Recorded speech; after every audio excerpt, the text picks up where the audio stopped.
Okay, welcome to day 29 of living from your heart in a 3D world. So, day 29 was actually yesterday. And today we're going to really talk about the 3D part of this living from our heart and staying in alignment with our truth and who we are. Because yesterday I was just sort of, I don't know, it's hard to describe. I felt really numb. And I felt really sad.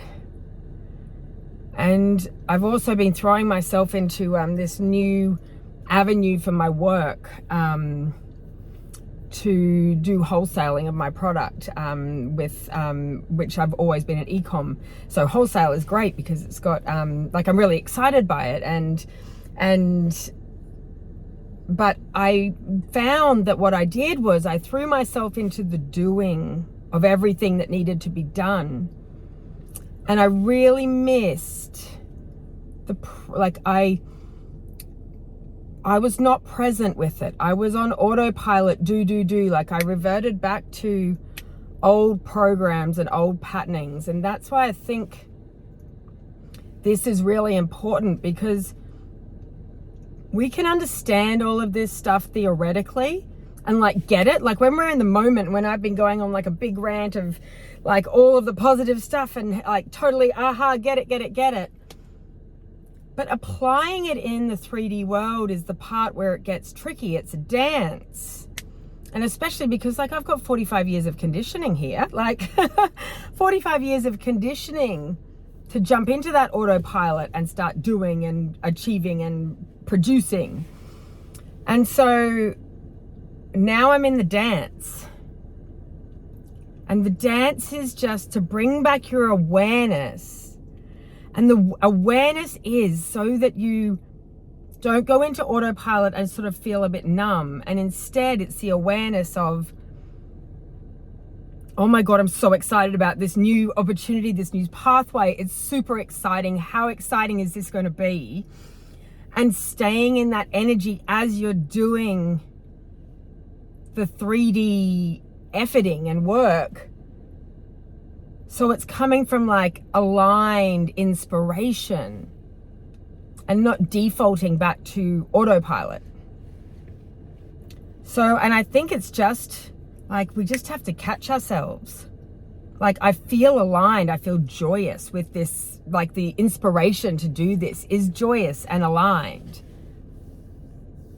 And so it's just staying in that energy. Remembering, it's just the awareness. It's just that awareness.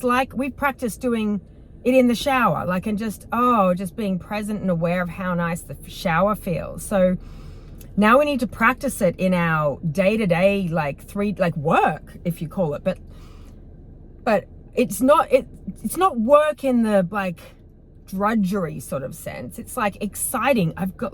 I'm excited by it because I've got all these new avenues, and I've got I'm so excited to support the boutiques communities, because I know how amazing my product is, and I know how many people have been had their lives changed by my product. So it lights me up, and I'm so excited to help all these other women feel good and help the boutique owners help their customers feel good. So it just that is so exciting for me. So exciting. So it's just staying in the energy of excitement and joy and fun, and not going into the autopilot of it. And I even noticed just before, I was really engrossed and deep in searching and coming up with strategies and researching and things like that. But you've just got to add in that little awareness part. Awareness. So as you're doing the task, you're staying in that flow. I was also cleaning the house too, and I have a really annoying vacuum cleaner at the moment that doesn't do what I want it to do. It doesn't have the abilities of my previous vacuum cleaners, and I'm finding it very frustrating.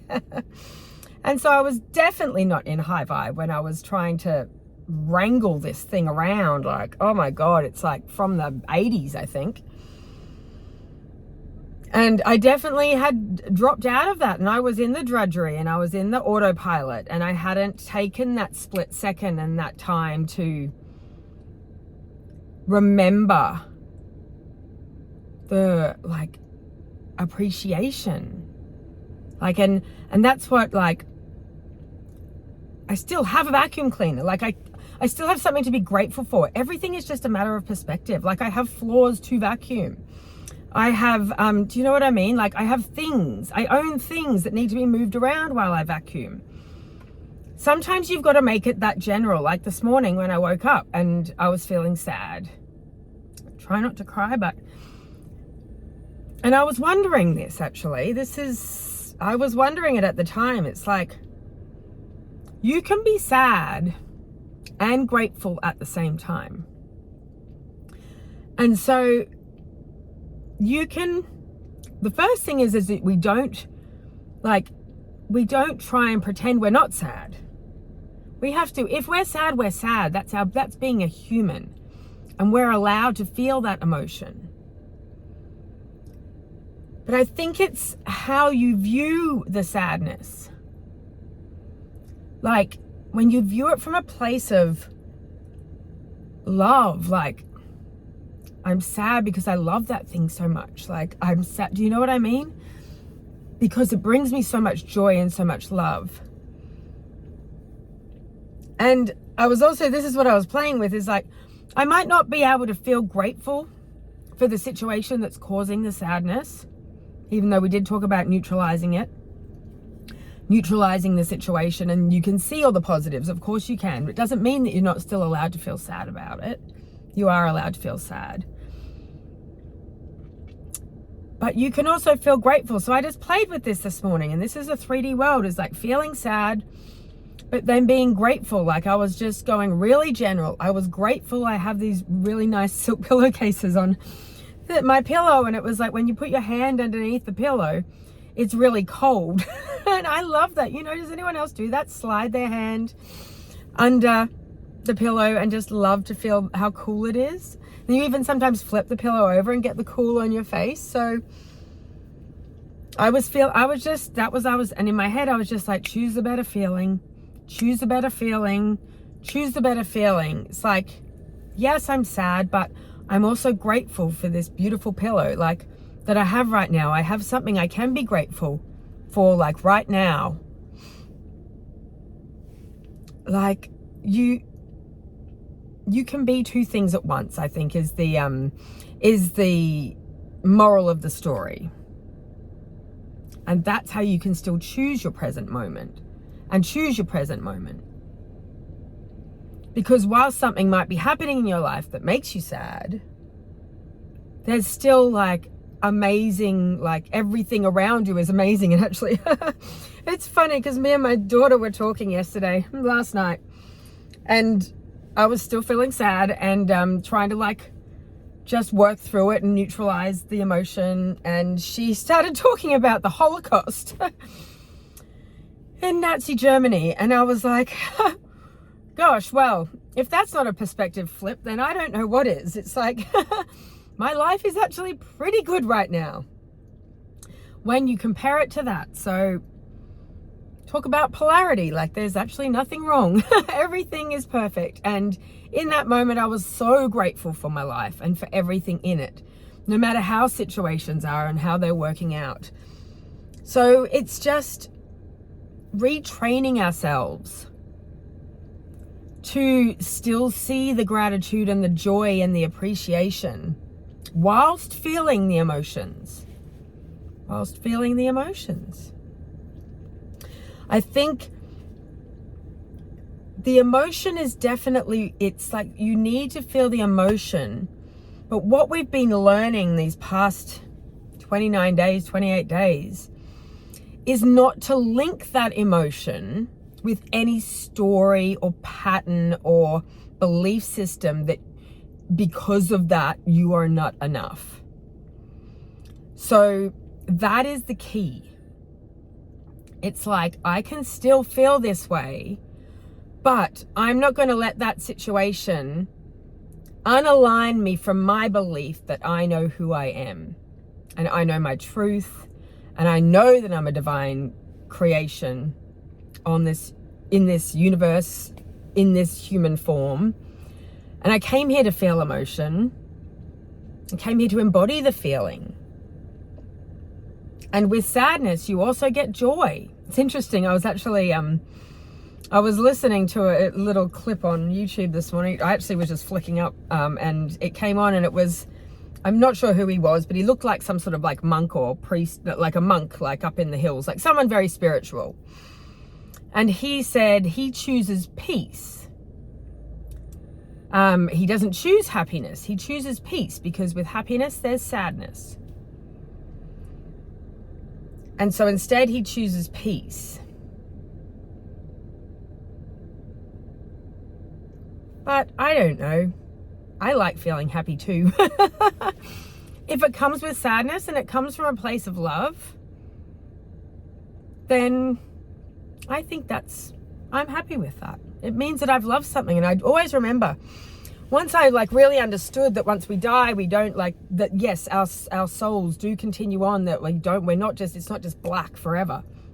We continue. And once I understood that when people transition from this world into the formless world, the formless energy, the universe, that they just go into pure bliss. Like up there, it's just like they have no worries. There's nothing up there. Like they are completely they're at peace. They're in bliss. They don't have the human feelings that we have on earth.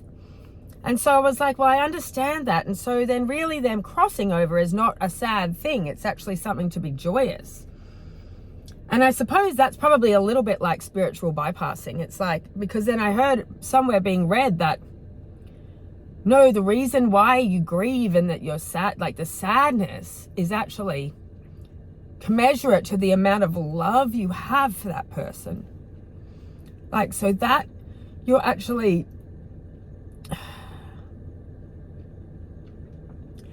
like, it's a part of the human process. We don't just spiritually bypass and say, oh, they've gone on to a better world, I'm fine. It's not that at all. It's actually like your grief and sadness at their passing is a part of it. Like, that's a part of this human experience, to love something so much that's the other side. The grief and the sadness when that thing you loved is gone.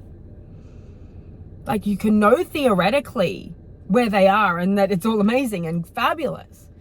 But this is the point of why we why we are in this human body right now. It's to experience that, a love so great that you could feel so much sadness and so much grief. Like, that's it. That's the point. Like, we chose to come here, like, to do this, exactly this. To feel and embody all these feelings. So anyway, that's like the human self. The 3D world, like the 3D world.